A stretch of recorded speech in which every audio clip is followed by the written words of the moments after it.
এগুলো জানবেন, জেনে আপনার মোবাইল দিয়ে তার এসএমএস দেয়, সে খুশি হবে। কোম্পানির যে কোনো অ্যাড পাইলে সে খুশি হবে। এইভাবে আপনি যদি শুরু করেন, আপনি বললেন না আপনি আপনার এখানে কাজ করবেন ধরেন সর্বোচ্চ 3 মাস নিয়মিত। 3 মাস কাজ করলে আপনার যে লোকের সাথে পরিচয় হবে, এদের মাধ্যমে আরো লোকের সাথে পরিচয় হবে বলে একটা পর্যায়ে আপনি দেখবেন যে আপনার গ্রাহক আর শেষ হয়। এখন হঠাৎ করে আমাদের হেড অফিস থেকে অনেক সময় কন্ট্রাক্ট আসে না, যে 15 তারিখের ভিতরে 3টা বিমা 1 লক্ষ টাকা প্রিমিয়াম দিতে পারলে কক্সবাজার ঘুরাই নিয়ে যাবে। আপনার যদি 300 লোকের সাথে কাজ করা থাকে, আপনি যদি তাদের সাথে গিয়ে কথা বলেন, ওইখান থেকে আপনি 3টা পলিসি করতে পারবেন না, পারবেন। এখন ধরেন আপনি যদি কারোর সাথে বিমানের কথাই বলেন, আপনার সহকর্মী যারা আছে তারা সবাই কিন্তু টার্গেট ফিল আপ করে আসি করতেছে, কক্সবাজার যাচ্ছে, আপনি কার কাছে যাবেন? আপনি যাবেন কার কাছে? আপনি তো কাজ করেন।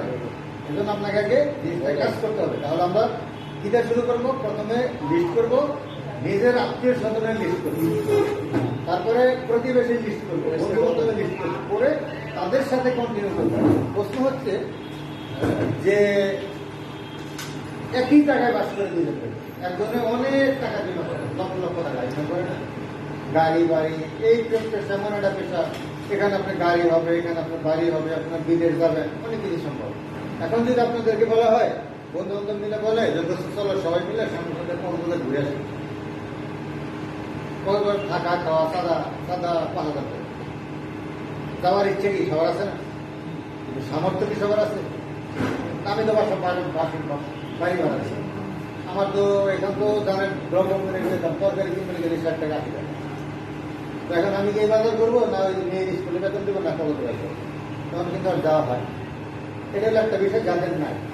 আর যাদের টাকা আছে তারা অনেকে চিন্তা করে যে না রে এই টাকাটা কক্সবাজার যাবো না, এই টাকা আর একটু বই দেবো কিন্তু টাকা আছে না বিষয়টা।